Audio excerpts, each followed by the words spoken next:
What's going on, guys?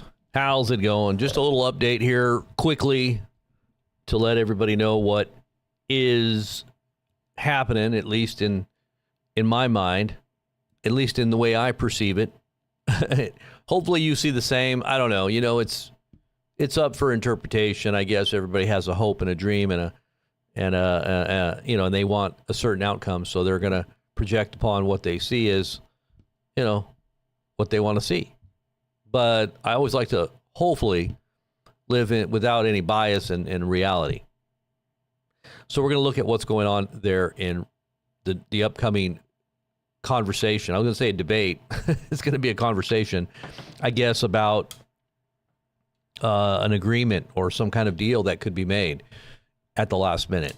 This just reminds me, as the commentating I'm going to be going over, some commentating that I'm going to be covering here, and I'm going to add my thoughts to the information as well, but as I always do, it reminds me the same thing I've talked to you guys about in the past. It just kind of reminds me of pre-World War II and all these treaties that were, last minute made only to be broken to initiate hostilities and ultimately world wars. Right, it's just catapulted the whole planet into World War II, and same thing happened in other conflicts. You always see these rash of negotiations last minute, and then what comes of it? Well, there's a little bit of easy breathing for the moment, and everybody thinks everything's okay, but really, it's not. And what's happening here is pretty dang serious. I just want to say hello to everybody really quick. Karen, Andy, Heidi, Adrian, iPet Goat. We're going to do this really quickly because I've got things I got to get to, and I just wanted to kind of go over the salient points with you at this point. And I'm going to basically go through some commentary, and then I'm going to tell you some of the thoughts that I have on this. And I know that Zelensky, as an update, just basically denied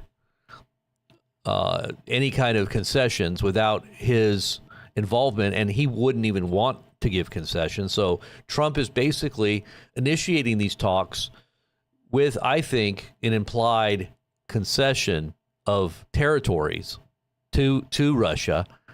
And Russia's probably just hoping that this is what it's going to be, and that's going to be done, and everything's going to be over and done with.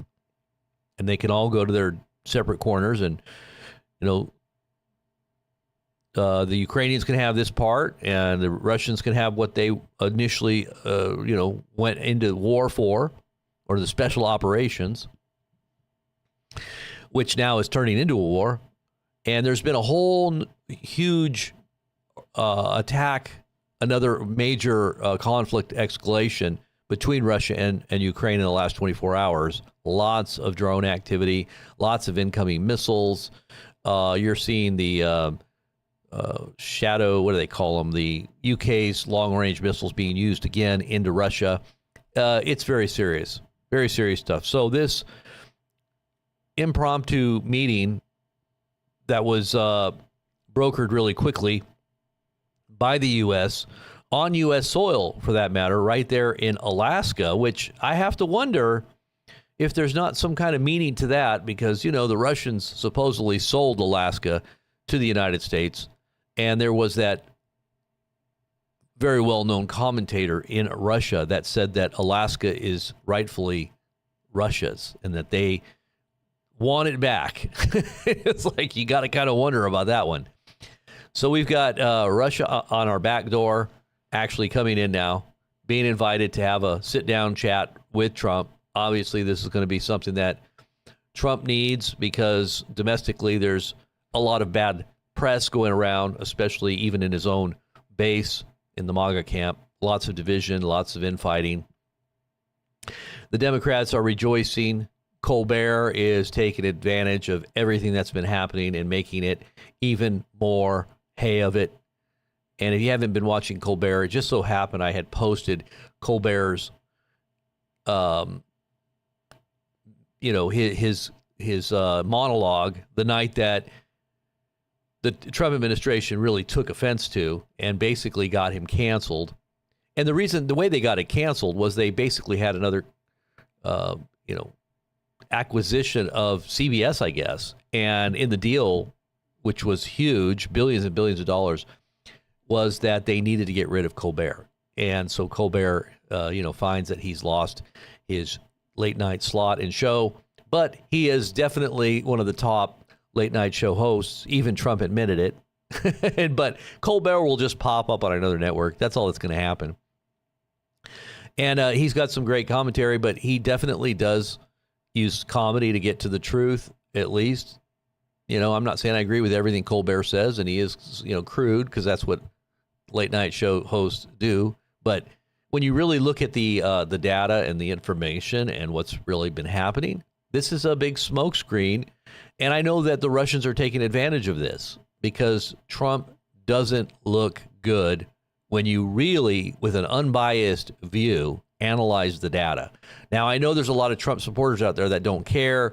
They don't want to look at the data. They just put their fingers in their ears and they say, la, la, la, la, la. I don't want to hear anything you have to say. You just had Trump derangement syndrome. They don't want to look at the information because it colors their, they don't want to have to see something negative because that's all they've been programmed to think. Everything is fake news. It's negative. It's fake news. That's how you get the invincibility bubble. You'll never get, it's like the Jews. Anti-Semitic, don't criticize us. It's anti-Semitic. You're an anti-Semite. Like you can't even bring any critical, any critique. You can't explain what has been just done as criminal because it's anti-Semitic.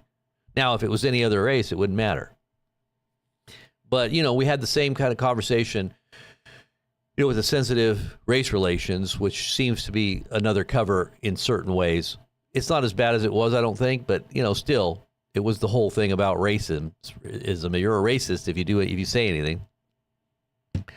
And so we can't have that as thinking, logical, reasonable, and a society that needs to grow and expand its ability to handle change and to be on the forefront of, innovation and societal,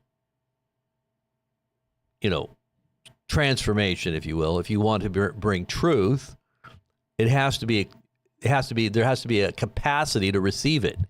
But if you're living in lies and you want to believe, fantasies, then there's no way you could ever receive a message of truth. And so you're just living a lie. And ultimately that catches up to you. You can only be blissfully ignorant for so long. And then it all catches up. All right. So let's get into that information really quickly. And I believe that Zelensky said he dismissed the planned Trump-Putin summit in Alaska, warning that any peace deal without Ukraine, quote, will not bring anything, and calling such agreements dead decisions, unquote. He said Ukraine's territorial integrity is non-negotiable and vowed not to cede land to Russia. This is according to the AP. He's not going to give up anything to Russia, and he doesn't want Trump talking for him about any secession of property or territory. He ain't going to sell it for a few $1 billion to Russia or a few $1 million like they did Alaska. I heard Russia sold Alaska for a few $1 million, I think it was, to the U.S. But anyways, this is Zelensky and his response. And let's go ahead and go through some of that commentary very quickly, and then I have to skedaddle. So it goes on to say this, and I'm just going to add my thoughts to this very insightful commentary. I got something in my teeth there. It says, next Friday is apparently going to hold the fate of humanity. The fate of humanity is hanging in the balance here. And it's going to be in the hands of one guy by the name of Boris, who is going to be holding his finger over the nuclear button, waiting for the signal should a hair on Vladimir Putin's head be harmed when he makes it a leap of faith and crosses over into U.S. territory.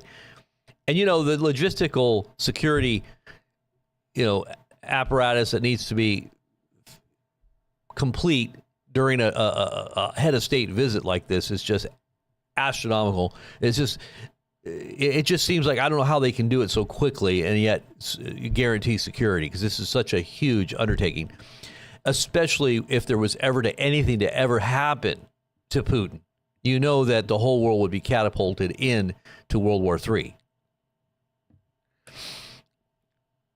So it says it's a roller coaster. It's it's geopolitical whiplash. Talk about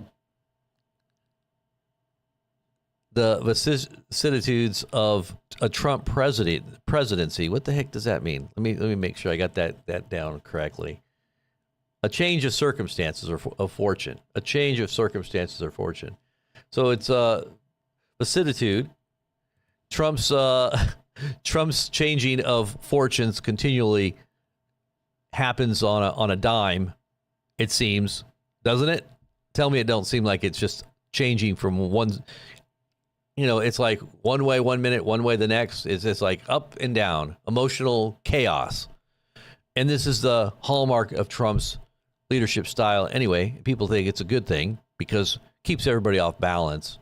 Doesn't know what he's going to do. He doesn't even know what he's going to do. I don't even know what I'm going to do. He's like, I don't even know what I'm going to do. I'm crazy. You want to deal with crazy? You don't know what you're doing. You don't know what you're dealing with. You sure you want to deal? I'm crazy. No, I don't even know what I'm going to do. I mean, like, seriously. So it says, a Trump friends talk about the vicissitudes of a Trump presidency in a SHTF world in World War II. Okay, so basically it's similar in the sense that things were kind of topsy-turvy right before World War II broke out. There was a lot of, treaties and everything. But it says, what a time to be alive. Okay, here's what I think about all this. I think that the price of gold is telling us, and this is a barometer, the truth. And I think it's true. The price of gold is definitely a barometer of things that are happening and where things are going. And gold continues to go up in price. It remains elevated at all-time highs, $3,500. I think it hit just recently, closing the day in futures trading at about 3,400, 34 to 35. It's right around in there now. And that tells me that the barometer for social chaos remains at an all-time high despite the rebuffing of the tariffs on Swiss bullion. So, these tariffs are being levied everywhere, every which way, all over. And it's affected even bullion coming in from Switzerland. So it says that there has been a rebuffing on those tariffs, but the White House came out to clarify that and said, we're probably not going to be tariffing gold in the way that many of you suspected. So the price of gold went down $50. It touched near all-time highs before that because they're doing things and they got to put their finger to the wind and find out, this is a bad thing. Trump's going off at the mouth again. We're going to have to fix it one more time. The AI models are telling us that everybody hates it and it's going to mess up the economy. It's going to cause gold to go through the roof. We better pull back on that one. It's going to mess up our Bitcoin wonderland of expectations, for a digital currency that we're going to control and be the world reserve currency of the whole world.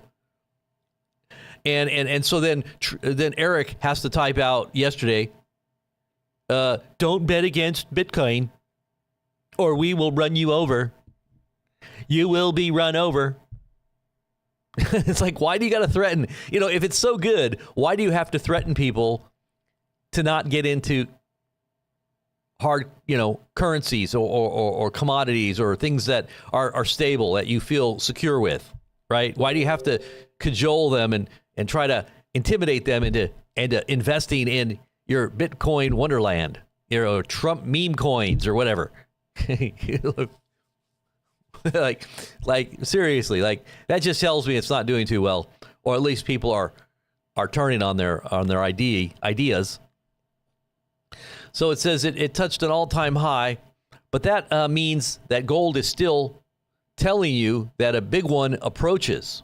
Something this way evil cometh. And everything else is also committing the same thing. I'm going to tell you all this pomp and pageantry that is going on to be displayed will be very tantalizing for those easy-minded, simple-minded people who are just looking for optics. And that's all it is.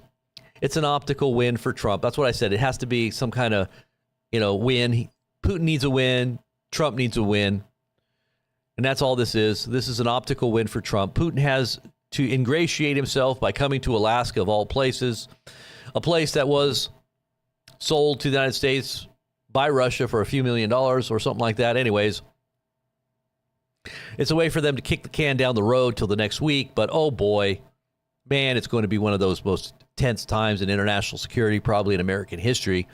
I would have to say, I guess when you think about it, it is the United States the United States would probably prefer that they're in the UAE because they can't necessarily control all aspects of security with respects to the UAE.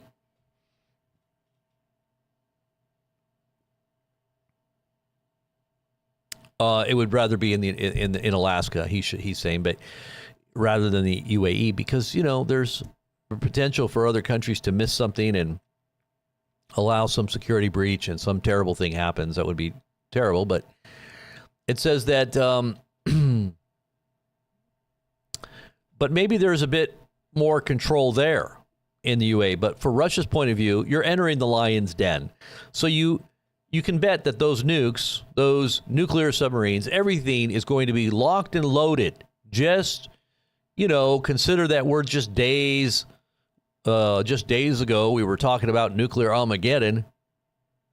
And here we are, Vladimir Putin's coming to the United States. I mean, does that even make sense to anybody?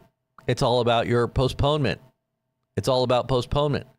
Vladimir Putin said that he will not meet with Donald Trump unless there's essentially an agreement to sign, unless there's something, unless there's, he's not going to make it, he will not meet with Trump unless there's an agreement to sign, unless there's something to sign. There's no reason to meet in person. You've probably had phone calls, and since the last phone call, Donald Trump and Vladimir Putin and his acolytes have been engaged in nuclear brinkmanship. So whatever was discussed with Witkoff must have been substantial. They must be getting ready to officiate and ratify some kind of deal. Otherwise, we are entering incredibly dangerous times, because once this last diplomatic bridge is burned, that's it. And that's true. There's got to be some huge take out of this. There's got to be something that is going to come of this. It's going to shock and awe the world, in the sense of, Donald Trump needs to, what, is Putin going to nominate Trump for the Nobel Peace Prize too? I mean, is he going to be there like, I want to nominate Nobel? And is Zelensky going to be all upset in the corner, licking his wounds? But Putin's going to be like, yep, he's my favorite president. Let's give him a Nobel Peace Prize. But I don't think that's going to happen. But it says there must be, these are dangerous times. And if this diplomatic bridge is burned, especially if nothing comes of it and they all go back to their corners, that's it. You know that there's nothing after that. So should relations deteriorate after a meeting with Donald Trump and Vladimir Putin, after that, one last card is played, then it's game over. That's called the Trump card. We're in the dark ages of the fog of war thereafter. So there are rumors that territorial concessions have been agreed to. Now, again, that the Kremlin has stated that there were terms that the United States had put forward that they were in agreement with. The question is, will Kiev agree to that? No, we just found out they said no. Will the Europeans agree to it? Will the UK agree to it? Some would say they have no choice. I disagree. I think this thing could sabotage or be sabotaged in the last minute. And by the way, they could. This is probably why all this military activity happened in the last 24 hours in Russia and in Ukraine is because they want, there's got to be something big that's going to hit the fan militarily for Russia to, want to hit back and, do something big. It could be a big false flag event. Who knows? In the last minute. And even if it's not sabotaged, the CIA or whoever tries to assassinate Putin, because just think about it, the decap is still in play. They want to decapitate the whole leadership there. This is a part of the higher level. And I don't know, why would Putin even trust any negotiations when they saw what we did with Iran? We basically drew them out at the last minute, and Israel came in and decapitated their whole higher echelon of government and military all in one fell swoop. And that was because they were trusting the American negotiators, and now Putin's going to do the same. That's kind of crazy if you ask me. I don't know.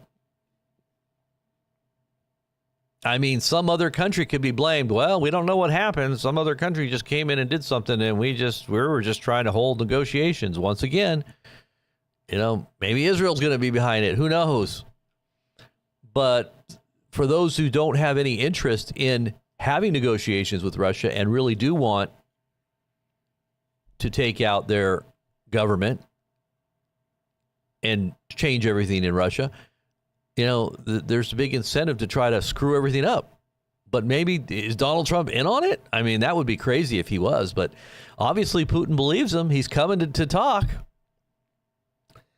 Unless there's something else going on that we don't know about. But it's the decap is still in play. You now will have Vladimir Putin there within striking of your snipers. And you have them surrounded in every other way. The Russians, right? Do not be surprised if day happens next Friday. If day happens next Friday. This is, it's a possibility, as crazy as it sounds. I guess he's talking about possible assassination, yeah, right? Hopefully nothing like that happens. But so the concessions that they're talking about are Russia will take the Donbass and Crimea, and I guess relinquish control of everything else. Although it's not entirely clear with respect to what's going to happen there, I cannot see them conceding control of Kherson and Zaporizhia, because in the land, and I don't know all the territories and all the the chessboard there, what they're trying to divvy up or whatever. I'm not even going to get into all that, but just to kind of give you a heads up on what's happening here. It's just talking about the Kerch Bridge, and that then Russia would have no access to those territories in Crimea, so there would be Putin would be eaten alive politically if he were to abandon those people to the Ukrainian forces, who will no doubt make a torturous experience for the remaining Russians in those territories unless they're given a pathway out before relinquishing control of Kherson and Zapra. I just can't see it happening. So there must be some kind, or there must be more fine print there. There must be a conflict zone along the Dnieper in the south, and then the Russians will make some minor territorial concessions in and around Sumy region, which will somewhat approximate the concessions Ukraine will have to make in what remains of the Donbass. That's the best thing we can ask for at this point in time. Putin apparently is not asking for NATO concessions, which means that NATO is going to move in immediately thereafter, very likely. Maybe not officially, but de facto. Anyways, so just remember, though, that the non-aggression pact between the Soviet Union and Nazi Germany was signed just 2 years before Operation Barbarossa. Barbarossa.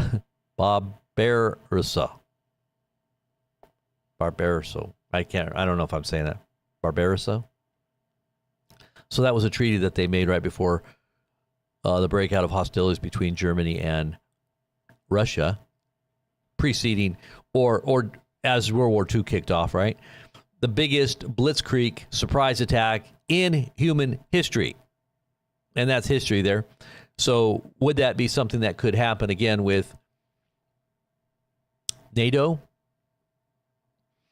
It says Hitler invaded 2 years after signing a pact with the Soviet Union. Okay, so this is why this is so dangerous. It was in 2021 that Biden met with Vladimir Putin, and thereafter, of course, we all know what happened in the run-up to all this.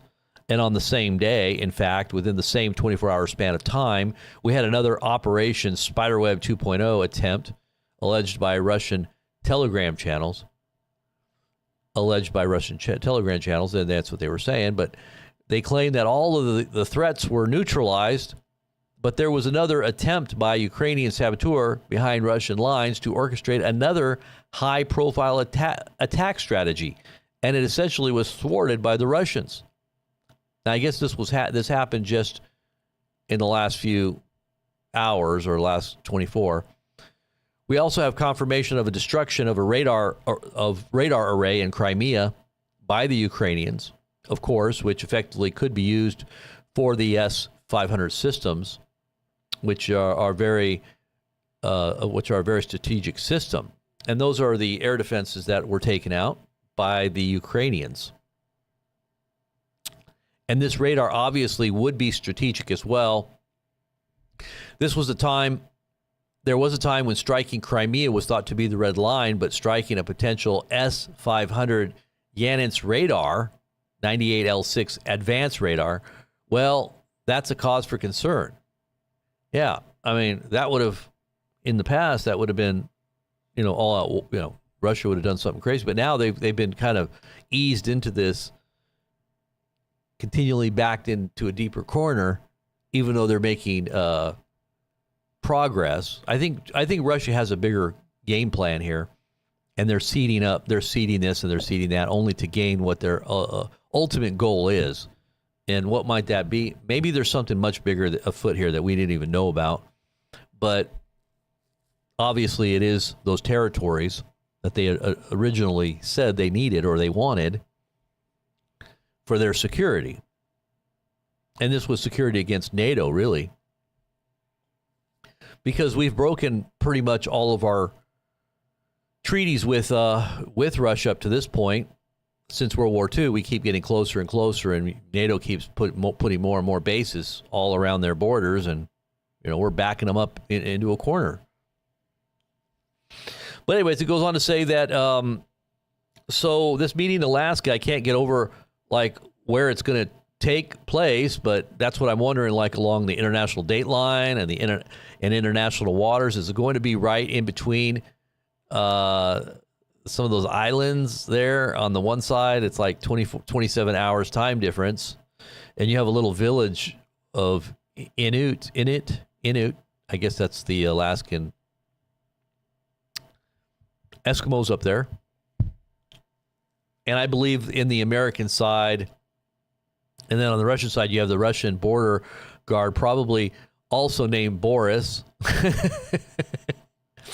Perhaps with his finger on the nuclear trigger as well.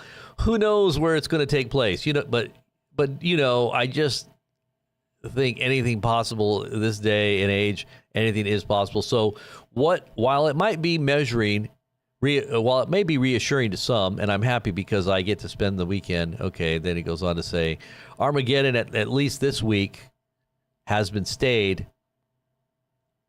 And unless all of this is just theater and something the Russians have agreed to postpone Day X for a week, and then they're going to strike for the first this weekend. I'm just happy we have a little bit more time. Because, yeah, it's a good thing. This is a good thing. Even though, think about what it means, right? The vacillation continues to work both ways. So one day the sky is falling. The next day you're being elevated to the heavens. The next day you're being plunged back into the deep, darkest abyss of hell. And then the day after, then you're exalted once again to the heavens. So what this means with punctuated escalation theory is that once this meeting fails to accomplish anything tangible and meaningful, then the crap's about to hit the fan and on a scale and scope that we've yet to see. And so it works both ways, right? Like, okay, it's great that we suddenly have Putin coming to the United States for a meeting just days after Trump was making nuclear threats. And what does that mean? If it doesn't work out, you see what I'm saying. There's a lot of other little tidbits of news in respect to relinquish. Okay, so this goes on. And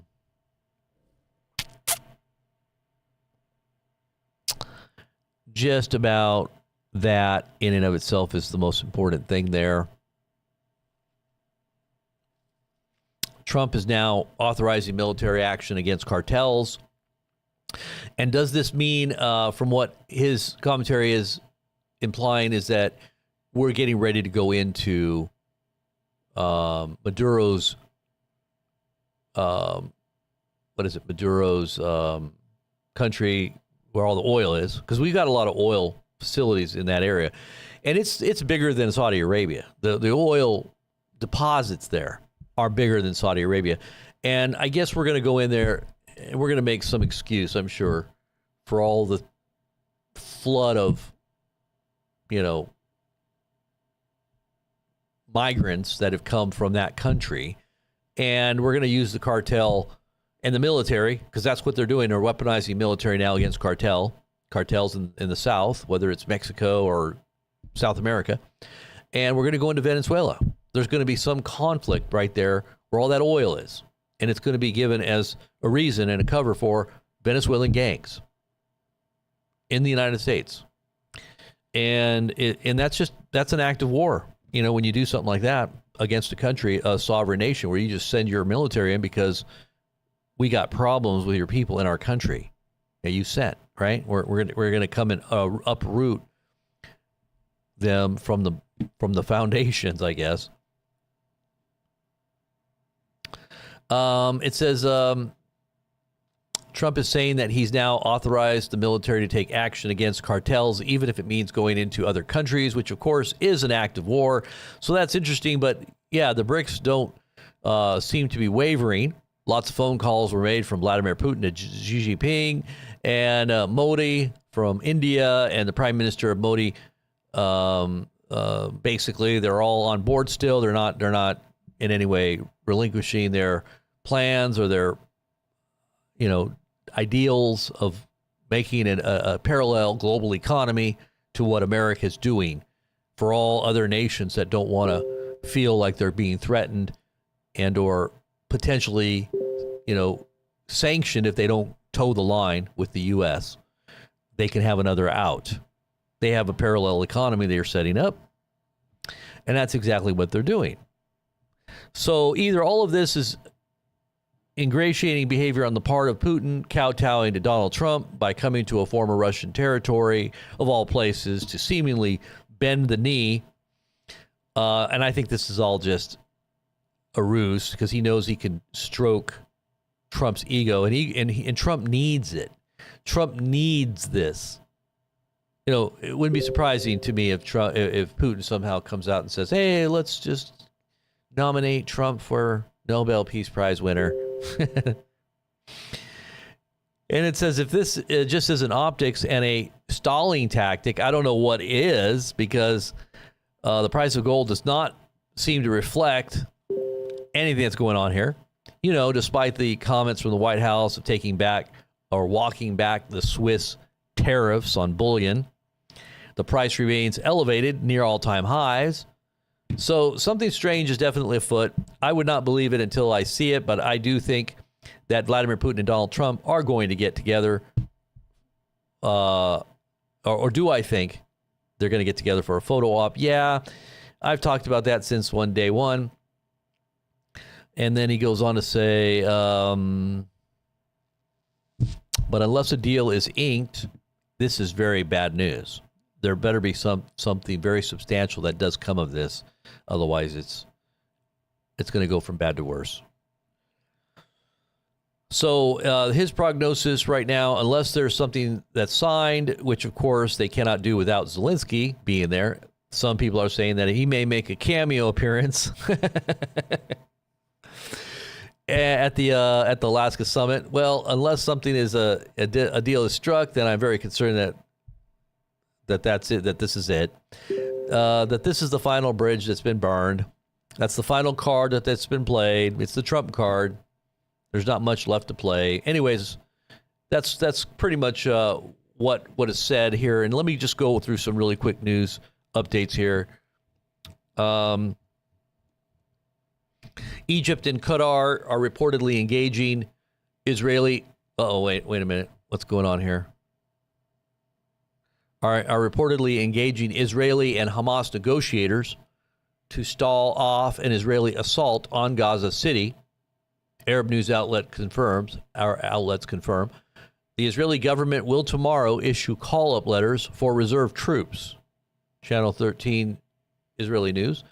Israeli protesters in Tel Aviv are reportedly breaking into the studios of Channel 13, asking Netanyahu to reach a ceasefire and negotiate the release of the hostages. Wow. A moment airdropped aid crushes kid to death in central. Oh gosh. So an aid drop. That's terrible. It's a video here that looks very sad. That's so sad. Oh, I hate to see that. My goodness. That is terrible. I don't know why we got that video on. We need to put that on. You can't just show video like that. It's too heartrending. Isn't there any way we can? Is that forwarded by somebody? Hide with spoiler. There we go. Yeah, you just want to hide this stuff. I mean, people want to see that, they can. It's just pretty graphic. So we hide some of that stuff with spoiler. It's so heartrending to see that kind of thing. You know, I don't care what nationality or what religion. Everybody has kids, and everybody's a parent. And when you lose your children like that, it is just, you know, you have to have some kind of empathy in some way especially when innocent people, and I say innocent, obviously they're in a state of mindset of a war, and they're going to have, you know, antagonism and animosity. It happens on both sides. The Israelis are not immune to that. Come on, you don't think that their kids don't hate and desire the death of Palestinians? I mean, it's a two-way street. I mean, they're not saints. Come on. So they've been in a state of war for quite some time. So, you know, you still avoid the death of people that are innocent, in the sense of, you know, overt, outright military operations. Iran will prevent the establishment of a U.S.-controlled corridor in Armenia with or without the help from Russia.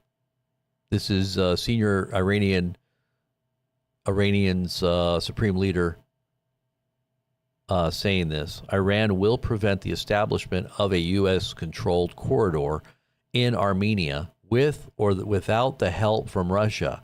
Iran, quote, will prevent the establishment of a U.S.-controlled corridor in Armenia with or without the help of Russia. A passage can be established from Azerbaijan to Nakhchivan without the need for a corridor. The Southern Caucasus is not real estate that Trump can rent. If necessary, it will become a graveyard for U.S. mercenaries. Okay. Once Putin's true plan became apparent, it was immediately rejected by both Zelensky and European officials involved in the talks. Breaking, Ukrainian President Zelensky and European leaders have rejected, quote unquote, rejected Putin's offer for a ceasefire in which he demands the entire Donetsk Oblast be handed over to him and the front line be frozen where it stands. What? Oh, boy. Wow. That's breaking news right there. Just in, Russian officials condemn Israel's plan to take over Gaza. Yeah. You know, I had a dream last night. I'll just tell you a little bit of it, just because I always like get information from dreams. Not always. Sometimes it is the pizza you ate or the spaghetti or whatever. But no, this was interesting because when I woke up, I saw things going escalating. I saw what looked like a pause turn into an escalation. That's what I saw in the dream. So we'll see, I guess, by the end of the day where this all goes. But this ought to be interesting. All right, guys, that's about it for right now. I think I better get myself out and about. We're going to take a little time and get some things done. I got a lot of things that I got to get done. In the meantime, I'll be back probably a little bit later. But I just want to say thank you guys for supporting the channel through prayers and for sharing the videos. Get those videos out there, share them far and wide. We need to develop an audience that's going to be transformed by this message, because it's definitely a message that's going to alter people's perspectives on the world and the way they look at things. I think in a very healthy way. I think our way of thinking is definitely the best way to think, in my humble opinion. So let's get the message out, all right? Sherry Ritchie, God bless you. English. Who else is in there? Eric, am I in the right chat? Yeah, I'm in the right chat. Eric, Finlay, I Pet Goat, Jackie, God bless you too. Jackie, thank you, English. And be safe, everybody. Yes, be safe. God bless you. And Pamela, I see out there. And Andy T. And Adrian, Mr. Salvador, or Salvatore, Kenny V. Loggins. And you guys all have a great day.